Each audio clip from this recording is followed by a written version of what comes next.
Hey everyone, welcome to another episode of New to Weeaboo. This is number 79 for August 24th, 2022. I am Nemesis, and I am joined, as always, by Alcatraz. Hello. Yep, well, it's still summer. It's still sometimes too warm. Too warm, too humid. Yeah. Anyways, I've been keeping up with most of the stuff that we talked about last time. I've been keeping up with 3 out of 4 of those, so yeah.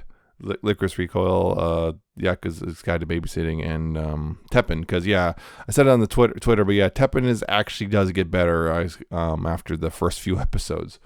That's good. Yeah, so it's one of those weird things. It's just the first few episodes really, a lot of their complaints are kind of gone by the next few episodes after those. Mostly because of the translation issues. I mean, there's still some of those lines of stuff is very much steeped in this. If you don't know Japanese culture, you're going to be a little lost. But the way the jokes are set up, it's much easier to at least find them funny, even if you don't have that context. Right. You might initially not know what the heck they're referring to. You might have to look stuff up, but it will still be funny. Yeah. Licorice Recoil is really good. Yeah, I've been meaning to keep up with stuff. It's just been busy life. Oh yeah, of course. I've also been watching Love Live Superstar. Because of course you have. Yeah, of course. And that was it's been a fun time too. But anyway, we're not here to talk about those ones because we already talked about most of those. We're here to talk about, as we said last time, The Demon Girl Next Door, which actually started back in 2019 for the first season, and just recently, a couple of months ago, as of this recording, or the season 2 came out. It's also called Machikado Mazoku. Yeah. Anyway, it's about a girl who one day wakes up with horns on her head and a tail because turns out she has demon lineage. And well, her whole thing, she's supposed to take over the world because she's part of the Dark Clan fighting the Light Clan. And then she's one day almost hit by a truck but saved by a girl named Momo, who is a magical girl who she's supposed to defeat and get their blood to lift the curse on her family. And things unfold from there, essentially. Yep. It's a very weird, goofy comedy. Yep. To say the least. Yep. Sort of slice of life, yeah. Slice of life comedy thing. Yeah, it's very goofy because it's it doesn't really take itself that seriously, but also has moments of just, we're going to do a whole bunch of plot stuff that's important. Yep. But also still maintains a levity to it. So it's never really takes itself totally seriously. Yeah. Yeah. The girl is named, the original girl, is her name is Yuko Yoshida, although most people call her Shamiko, because she keeps trying to introduce herself as the Shadow Mistress and keeps goofing it up. Shamiko. And that name just kind of sticks despite her initial protests. She seems to have accepted this is how her life is now. This is just how it's going to be. Yeah, and the magical girl is Momo Chiyoda, who, very deadpan, kind of quiet, kind of person. Yep. Who's also seen some things. She's seen some things. She's been through a lot. She is very powerful, but like you said, deadpan, kind of serious, and very pink, which is really funny because it clashes with her personality. Yeah. It's like if Homer was wearing Madika's outfit. Yes. Outfit swaps. I do like a good outfit I'm pretty swap. sure I've seen pictures of that. Oh, I'm pretty sure. Yeah, that's a common thing, actually. Yeah. Anyway, there's also Yuko's ancestor, Lilith. She's trapped in a little statue they've been using as like a doorstop and whatnot. Then because of Yuko's now awakened demon powers, Lilith is now able to talk to her, and Lilith is kind of evil but also kind of incompetent. Somehow it's how did she do as much as she did back in the day? We don't really know. Back in the Mesopotamian era. Yep. Because she's old. She's very old. There's another magical girl who shows up called Mikan Hinatsuki, who she has a bit of a curse on her, which means whenever she gets too excited or afraid or whatever or nervous, bad things happen to people around her. Yep. Yeah, and then there's also Yuko's younger sister Ryoko, who's really gotten into the whole weapons and strategy thing. My big sister's a demon girl, and I'm going to help her in any way I can. And there's also their mom, Seiko, who Seiko's great. Yeah, she married a demon named Joshua, who also went in tarot. But yeah, she married a demon. And ever since then, apparently she hasn't really aged much. She stopped aging after doing that. Bonus. Yeah. Yeah, and then there's let's see, a couple of normal people. Normal people. heavy quotation marks there. Some more normal than others. Yeah, Henri is just some girl who plays tennis and works at a butcher shop for her family. Yep. And then there's Sion, who's scary. She's a perfectly normal girl. There's nothing weird about her at all. I mean, she might be part of the Black Magic Studies Club. That's something. Don't worry about that. She's possibly the scariest and possibly the most amoral person in the entire... Well, not possibly. It is the most amoral person in the entire show. Even more so than Lilith, which is, again... Lilith is an actual demon, and she's worse than her. Yep. As she once said, I think it was Sion once said, the only class she's no good at is the only test she did to pour head was to ethics. Yep. Very, very. She didn't understand smart. why. It's like, oh no. Oh no. So those are the characters are pretty much the introduced primary, in season 1. main, and supporting characters. Yes. In season 1, a couple more show up in season 2, like Liko and Shirosawa and Sakura. Although she's mentioned in season 1, she didn't really appear till season 2. And Ugalu, who appears at the very, very end of the anime. Very end. So yeah, that's the thing about it. It's just simply a goofy, weird comedy, and also just has some vague subtext between Yuko and Momo. Yeah. Although that's in the anime, apparently in the manga, and it's mild spoilers possibly with this, the manga has gone way farther on to the point of we have Momo more or less openly acknowledging that she is in love with Shamiko. Well, they should do that in the anime. Well, I'm pretty sure the manga is way ahead of where the anime got to. Because I believe the anime is based on the first 2 volumes and the manga's 6 volumes in. Yeah, well, they need to hurry up and adapt more. I'm not sure that's going to happen.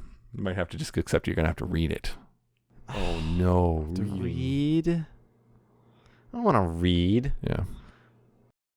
I ain't got time for that. But that's the thing is, Yuko, the thing also about Yuko there is she was, before the whole demon thing, she was incredibly weak and frail. Her health was in dire straits, like constantly in the hospital, in and out of the hospital, and had to constantly take breaks and whatnot, and even going to school was hard because she was in bad shape. It's like all the curses put on her family years and years and years and years and years ago, starting with Lilith.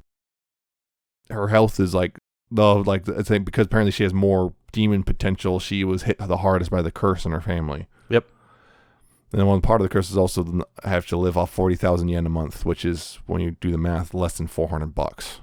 With exceptions. There were some exceptions to that amount. But still, it's like... Primarily, yeah. It means she's never had a phone. She's never had a computer. She doesn't even know what the internet is. Never really had a lot of growing up. Had to live off cheap food. So on and so forth. Also lives in an apartment which is falling apart. Dilapidated, yes. As at one point, someone thought they were ruins. And Shamiko's like, that's my home. Where are these? Oh. Or Mikan was looking for that to play her new place, and it's like, I gotta find these ruins. This is the place. This is it. Lilith is very much trying to push Shamiko into doing doing what she started, which is take over the world, all that stuff, and not quite successful. That again seems to try to be evil, but not exactly great at it. Yeah, that's sort of a recurring theme, is that she's the demons and demon girls are not very good at being bad. Yeah, particularly Shamiko just doesn't have a bad bone in her body. Yep. She's it's like she's just so nice. So nice, and yet she's a demon girl. But she can't be bad. No. Yeah, so that's one of its charms, is the inversion. Mm-hmm. It's great. The other thing is, Momo is a magical girl. She's incredibly strong. Again, stopped a truck with one hand. But she claims also she's like one of the weakest magical girls, which is okay. Okay. Thing was also Momo's just been living by herself and also not exactly taking the greatest care of herself, and Shamiko winds up doing things like cooking her meals and whatnot. Because Momo's bad at taking care of herself. One, Momo's not great at taking care of it. Apparently she's well set, though. Yeah. She has finances. possibly because of her legacy as a magical girl. But yeah, Shamiko, yes, cooks for her because she knows how to cook. Because when you have to live off of that much money, you learn how to make do. Yep. Their mother is a very good cook, apparently. Mm-hmm. The other thing about Momo's, they get into it a little bit. They still haven't, and then at least in the anime, they haven't really revealed a whole lot too much about her backstory. She has a sister named Sakura, although they're not actually related. It's an adoption thing, right? Sakura disappeared, and Momo's here to look for her, and then we find out what happened to Sakura a little bit, which is apparently her core now is in Shamiko, which is part of the reason why Shamiko's not dead. Yep. It was Sakura's last thing, because apparently she was going around fixing a whole bunch of things around town to the point where she was left with just her core, and her last thing was to enter into Shamiko to keep her alive. Yep. As a cat. As a cat, because apparently that's her core form or whatnot. Mm-hmm.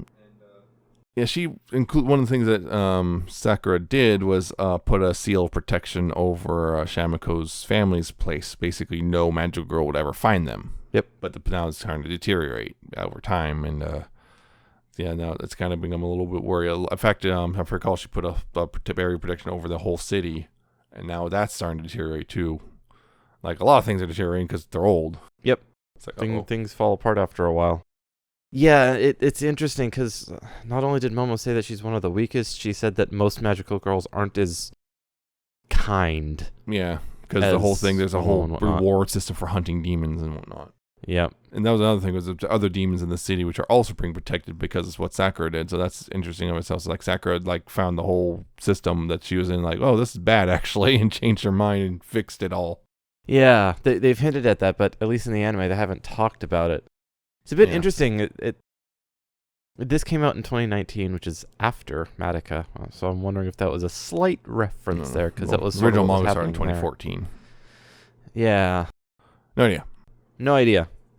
The other thing about that was Momo was like, we have implication. She talked a little bit about it, which is that she saved the world once and still carries some scars, some of them literal. Literal, yes. Yeah, and whatnot. She's already saved the world once, and she's kind of largely just kind of mostly looking for Sakura, and is kind of a semi-retirement, which is kind of what I was referencing way back a few episodes ago with the Magical Girl Spec Ops Asuka, when I was talking about the I Want a Magical Girl thing about after saving the world. I was like, right. I was vaguely referencing this, because like, this is technically what I was asking for, but not what I'm actually asking for. Right. So it's good. Don't get me wrong. This is good. But it's not exactly what I was wanting. Yeah. Not from that sort of thing anyway. It's still really good, though. It is what you want. You just didn't realize it. Right. You still want the other thing, but this is also good. Yeah. Yeah, so that's the other thing is, like, we know they piece together bits of, like, Sakura's, what happened to Sakura from, like, Shirasawa mentioned, stuff, and that was able to get them. Shirasawa's just literally a tapir. Tapir. Yeah, Tapir is how we would spell I never actually heard it out loud, so I don't know how to pronounce it. I'm guessing. Yeah, I think it's Tapir. Yeah, I'm gonna go with that. Tapir. Yeah, he's a demon and with a bad back because he insists on standing on hind legs, despite the fact he's not supposed to be doing that. He's a four-legged creature, except he wants to stand on his hind legs so he fits in with humans better, which apparently works. Kind of. Especially when they went to the zoo. What? Yeah. He just wants to pet him, and he's okay with that. He's also very quick to apologize. Not only that, apologize hard by like literally slamming his head at the pavement while bowing. Yeah, and cracking the ground. Probably not good for his back to do that either. No. Anyway, Liko is a waitress who works for him because he runs a little cafe, and he's a Hulijing fox. Hulijing, I think. Yeah, I'm seeing how it's spelled, but I'm not. Yeah, it's Hulijing. It's from Chinese mythology, and it's capable of shapeshifting. Anyway, she's capable of magical cooking to the point, unfortunately, where people get addicted to her food if she's not careful about how she cooks it. And then that can create problems, and she talks about she doesn't understand why she keeps getting run out of town after she cooks for a while. Everyone gets really happy about her food, then they run her out of town like they're mad about something. I don't get it. Yep. She's an interesting character. Her personality type, very much a kind of a trickster. Yeah, a bit of a trickster, like which is common for this sort of For the foxes in mythology. Yeah, in Japanese mythology, the whole kitsune spirits are very much not exactly malicious, but yeah, some of them more not than necessarily malicious, but they will mess you up just because they think it's funny. Exactly. And they can vary. Some of them are more helpful. Some of them are more could be considered more malicious. It's just a thing. But yeah, they all tend to be kind of tricksters and go for the amusement factor. But she's also kind of like the whole, why didn't you tell us? No one asked, kind of a thing.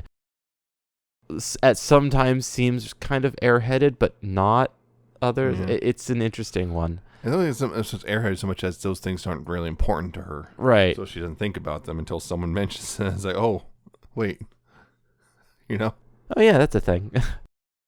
And poor McCon, she had her whole thing was like her dad like owned some company which specialized in fruit and citrus in particular. Yep.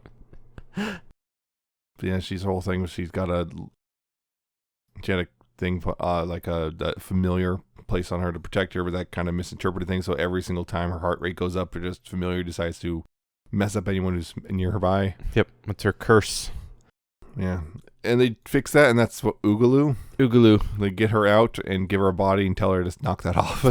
Just do it. Yeah, it's a very interesting way to do it. Yep. Also jokes about the show. Look, it's like Mika's mom now. Oh, don't say that. Don't say yeah. Or the whole thing where basically Shamiko and Ryoko's dad is in a box now. Oh yeah, that whole thing. In an orange box. It's an orange box. Because it's Mikan on it. Because Mikan's. They explain sort of how that happened in the anime. I don't know where the manga is on that one, but the exact details of why have not yet been revealed. It's just he was sealed away by Sakura in the box. We don't know why. Yeah. Also, he always has a youthful appearance, and it's like to the point of like now, Seiko looks a little suspicious now. Yeah. Also, the box is enchanted and is yeah. You can't hurt it. You can't crush it, and anything spills on it comes off. So they use it as a table. Use it as a table or a footstool, or It's like. And then Shamiko feeling guilt immediately when she finds out her dad's in it. Her dad is a box, and she's been doing all those things. It's it's okay. The other thing is the narrator. There's a narrator pops up, and it's very heavily implied the narrator is Joshua, because of some of the lines they say. It's like, So yeah, one of the other things, very much. Of course, I already touched on a little bit, but one of the big things that kind of draws people in is the relationship between Shamiko and Momo is very much a big draw for a lot of people, and it starts building. Like we also have stuff like Shamiko kind of being obsessed with Momo's stomach a little bit sometimes, including wanting to rub it a lot. A lot of like midriff. Yeah, a lot of weird obliviousness on the both of them, like about how they talk about each other and what it looks like. They're just arch nemesis. That's all. Yeah, that's all. Arch nemesis. Don't think this means you won or anything. Any further. Don't think this means you won or anything. Yes, Shamiko's phrase. Though she hasn't said it recently. In the second season, it's started to drop off more. First season is very frequent. Second season is a little more muted. Yeah, there's other things. Stuff like the two of them. The way they talk about each other to each other, and just kind of There's a lot going. There's a lot of loaded phrases there. It's like there's more going on here that you two probably aren't completely aware of yet, are you? And the question is, are they not aware? Well, I think Shamiko is probably just not fully aware of it. Momo, and then it's like, is Momo not aware, or is she just in denial? There's also a whole thing where Shamiko Momo likes really cute things, and including like a cat mascot. I love the way they put it, which is, I don't love her. I just am fascinated with her in a way that adversely affects my life. Yeah, that's relatable. Although also. Her obsession with the cat mascot is because it was inspired by Sakura, her sister. Yeah. It turns out the taper Shirasawa was actually the one who made the mascot in the first place. Yeah, because he based it off a cat. Because he saw what turned out to be Sakura's form, and based off of that. Yep. That's just funny. It's all connected. It's all connected. Give me a pinboard and some red string. Yeah, the other thing is, as it is, the anime has definitely left off at a point where it's like, okay, Oogaloo has just been introduced. They still haven't figured out the Joshua in the box thing. Sakura, a lot of the stuff she's done is still kind of mysterious and so on and so forth. There's still a lot of Shamiko. The whole thing is like she's also incredibly weak because, well, just becoming a demon took her from sickly to mostly normal-ish human level, I guess, when it comes to health and whatnot. So she's not very strong at all. She's also very short, which is something she very much does not like being reminded of. Yep. And likely she's to find out her dad was short, and she will likely not get much taller, if at all. This isn't because you were weak when you were younger. This is just genetics. You were doomed from the start. You were forsaken at birth. Well, I mean, she is a demon girl. I think that's just part of the whole thing, right? Yeah. But yeah, it's that's the whole thing right there. Just she's really weak. Momo is just if Momo really wanted to, she could just beat her up, just crush her, outright kill her if she really wanted to, and do the things she's supposed to do. Yeah. But yeah, it's like to home as well. Yeah. But the city is basically the place where demons and magic girls can live in harmony. Yeah. Because Sakura decided to make it like that. Yep. Though apparently, I've heard in the manga, apparently another magic girl's shown up, and she is not a nice one. One of the ones that Momo warned about. That's what I heard anyway. It is interesting. The city, apparently, weird stuff just happens in the city, and everyone's just kind of okay with it. It's like whatever. Like people meet. It's happier. He's walking, talking. Yeah, whatever. Shamiko grows horns. Yeah, okay. It's like, cool. Oh, okay. Those are neat. Just grab her by the horns. Yep. That was a thing. Just grab her by talking about her curse to the class. Everyone's like, oh, okay. Yeah, okay. Yeah. Apparently, it's just normal. Everyone just kind of is like, yep, whatever. That's great. Also, there's a lot of fun animations that they also do these weird things sometimes. It's like they take something that would otherwise look just kind of cheap and bad and make it work. Like there's this bit in the first season where it's Shamiko's very excited, and then she's just vibrating. It looks so goofy, but it just works because of just what kind of anime it is. Yeah. So a lot of the animation is really nice. Music's pretty decent, but nothing to, I think, write home about. Yeah, it fits in, but nothing, super standout. Yeah. And this was animated by JC Staff. Who've done a lot of things, including, a certain magical index and railgun accelerator. Yes. Data Live, Revolutionary Girl Utina, One Punch Man Season 2, Azumanga Daioh. Yeah, that's quite the studio. Yeah, there's a lot on this list. Speaking of the animation, one of the things that's kind of Shamiko, her tail. Oh, yep. Very expressive. Yep. That one. Betrays her true feelings. Like a dog's tail. But yeah, she constantly, when you talked about the vibrating, when she vibrates, so many times when she gets super excited about something, her tail just starts pointing at it madly. Yep. Or gets all bent out of shape. Or literally it's bent out of shape. Starts shaking all over the place. Or the tail starts vibrating. Or starts drooping. Or it's super expressive. Also apparently works as a handle. Much to Shamiko's Stop pulling me by my tail. Stop grabbing my tail. The thing is about the only problem with this sort of anime is you get to that point of like, guess what? There's not a lot to talk about, is there? It's a slice of life, and they haven't. There's what did you say? There was 6 volumes of the manga, and they've only 2 seasons of anime. So there's a whole bunch of stuff that's out there that we haven't, that isn't in the anime yet, and it's not like they're really. They're not charging through content either. Yeah, there's no guarantee they're going to do more. Yeah, I'd like them to. A lot of these anime are just basically go read the manga. Yeah. And that's that. It's like you get to that point. That's the problem is with both seasons of this kind of ended on a point of like, they kind of wrap things up, but also left a lot of things open because they want to entice you to read the manga. Yeah. And this is how it is. I'd really like to get more. Yeah, the only way to get more at this point is to read the manga. Yeah. Well, who knows? I mean, they suddenly did make a second season just out of the blue after not having one for so long. How many years was that? 3 years between the two? Yeah, it's not unheard of.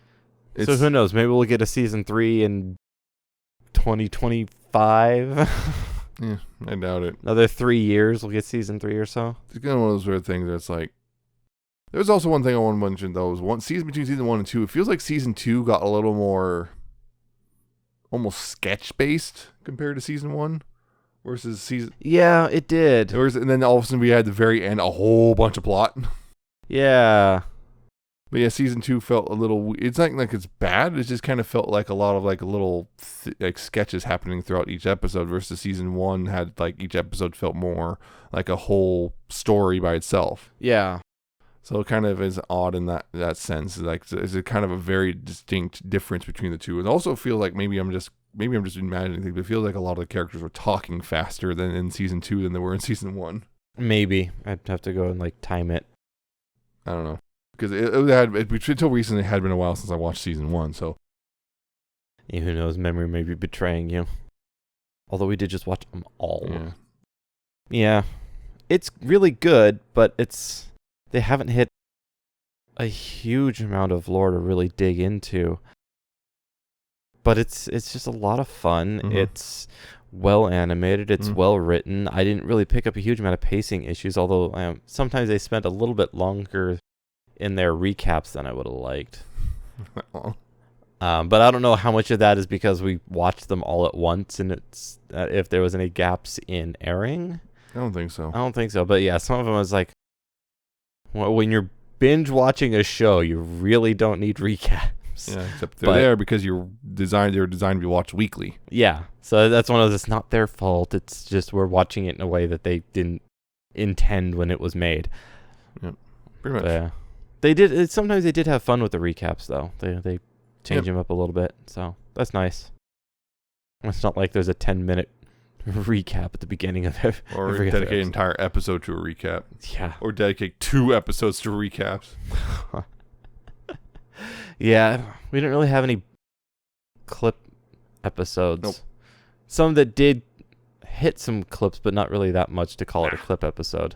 I think overall it's a really, really fun anime to watch and leads into probably I'm going to have to go ahead and pick up the manga myself or, some way or another. Yeah.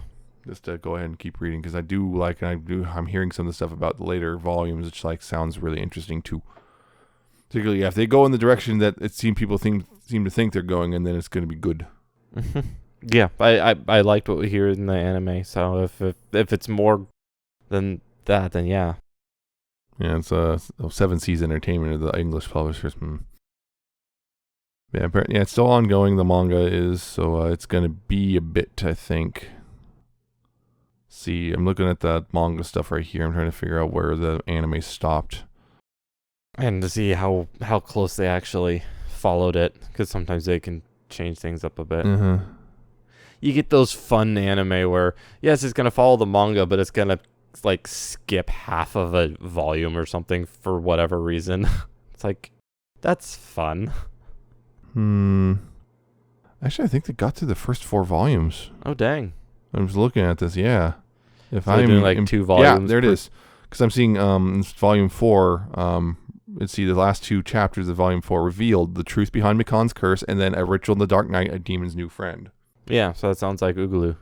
So yeah, it's actually a lot farther along than I thought it was. It might actually be in the 3rd season might be a thing after it's, because volume 6 is came out in 2021 February. Yeah, so maybe English release is not for a few more months. Huh.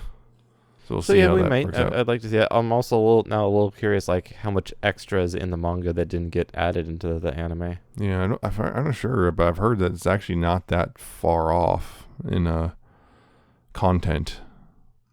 My understanding is might not be. It might have adjusted some things and whatnot, but otherwise stayed true. Yeah, fairly true to it. Interesting, but I liked it. Yep, I liked it, and I recommend. Yeah, I know. I forgot one other thing was Shamiko's outfit. Oh, jeez, Shamiko's crisis management form. Yeah, she finds it embarrassing because it's very revealing. It is a very revealing It's the thing about outfit. it. They kind of poke fun at those kind of outfits a bit. I mean, yeah, it's still there, but it's one of those fan service is still fan service. But they constantly make it's like she feels embarrassed, and everyone else seeing looks at her kind of feels embarrassed, and it's just largely just it. She doesn't like it. Yep. She doesn't use it very often unless she has to. And then Lilith made that the adjustment to it, which was like, you barely changed anything. Yep. Added like another swash of fabric. Yep. I also find it funny because that was like, I think didn't Lilith kind of first appear?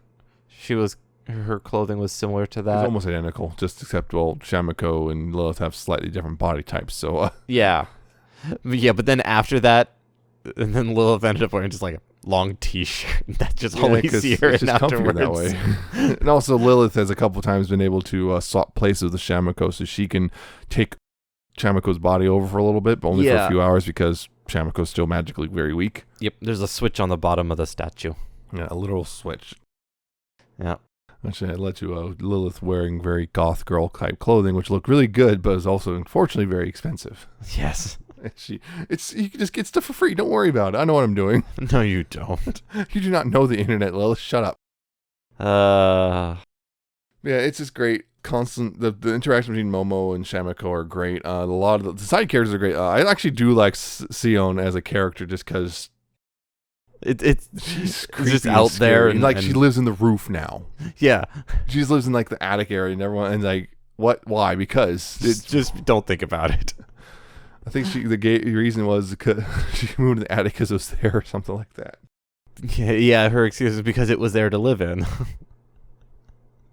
So yeah, there's a lot of stuff, little things like that, but it's just generally a really fun time to watch. I highly recommend watching it.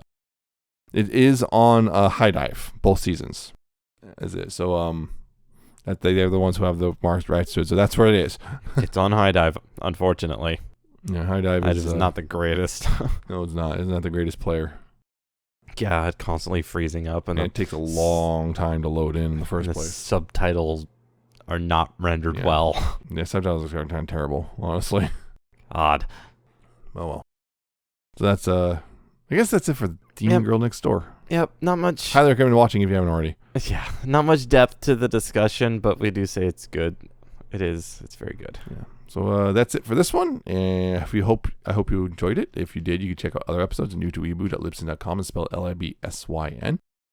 Check out the new episodes there, and subscribe to the RSS feed if you want. You could also subscribe via Apple Podcasts, Google Podcasts, Spotify, YouTube, or Amazon Podcasts or Amazon Music now. I think they folded it all, they split it out and then fold it back in. I don't know what they're doing. Something like that. Anyway, so that you can subscribe to any of those. You can search for New to Weeaboo on any of those services. Most of those are also at the top of the Libsyn site, except for the Amazon one.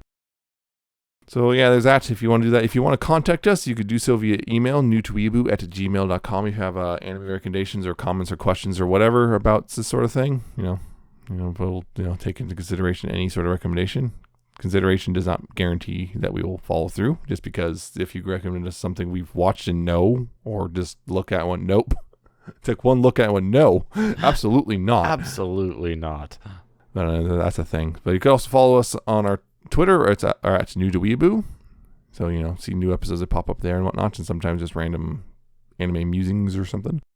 And there's also our personal Twitters. I'm at Nemesis Prime 1, and he's at Alcatraz with 77T and an underscore at the end.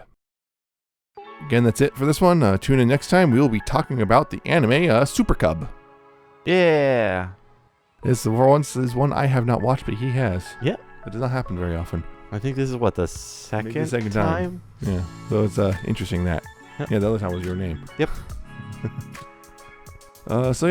Join us next time. We'll see you then. Take care of yourselves and all that crap. And goodbye. Bye.